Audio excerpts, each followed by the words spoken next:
So threading a catheter directly into the heart might be the most direct way, the gold standard of measuring pulmonary hypertension, but there are certainly other ways we can do it. So if we think about the relationship of the heart and lungs in the cardiovascular system, we have the heart here and the lungs, the next step in where the blood is going. So here we have our lungs. In blood, or deoxygenated blood, first let's draw some chambers. We have 4 chambers, 2 on top and 2 on the bottom. It's from this right ventricle that we get deoxygenated blue blood into the lungs. Remember that everything's flipped, like the person is standing in front of you, so this is right and this is left. So blood goes from the right ventricle to the lungs and then back over into the left atrium. It's going to be oxygenated red blood. So given this relationship, if we have hypertension in the lungs that backs up into the right ventricle and then not putting as much forward into the left atrium, then another way of evaluating the heart can tell us about pulmonary hypertension. And this is a test we call echocardiogram. Usually just echo for short. So echocardiogram. This test is basically putting an ultrasound probe over the heart in different directions and just looking at how the chambers and the different compartments of the heart are working. So for our purposes of pulmonary hypertension test, the echocardiogram can show us the right ventricle, the flow going on in there, how hard it's working. It will give us a clue of pulmonary hypertension. We can also see the left atrium, see how much blood it's receiving.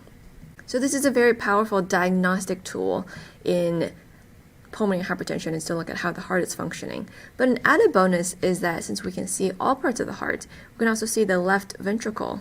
And remember that if the left ventricle has a problem pushing blood forward, then the backup can be a cause of pulmonary hypertension. So the echo can tell us more than whether or not we have pulmonary hypertension.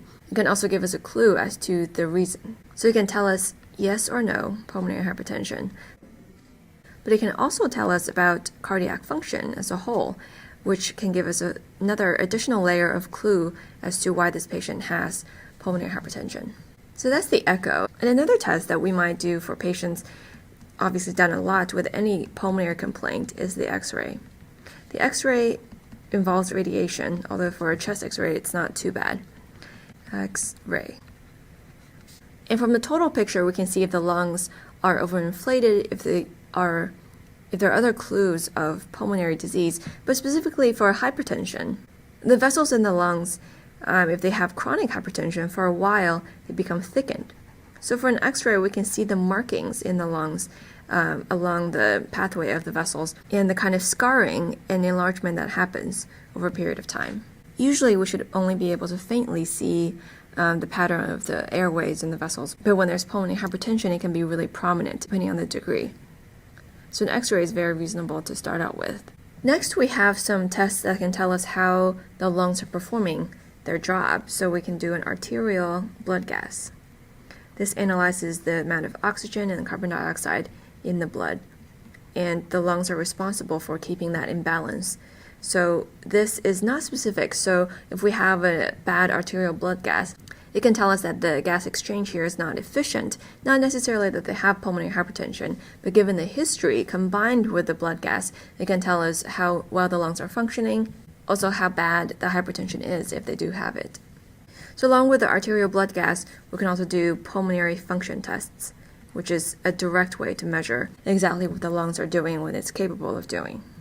So I'm still going to put history here as the most important component in diagnosing pulmonary hypertension, or to make you suspicious of pulmonary hypertension. These tests can push you one way or the other towards the diagnosis. And of course, you can always thread the Swan-Ganz catheter to get a definite measurement.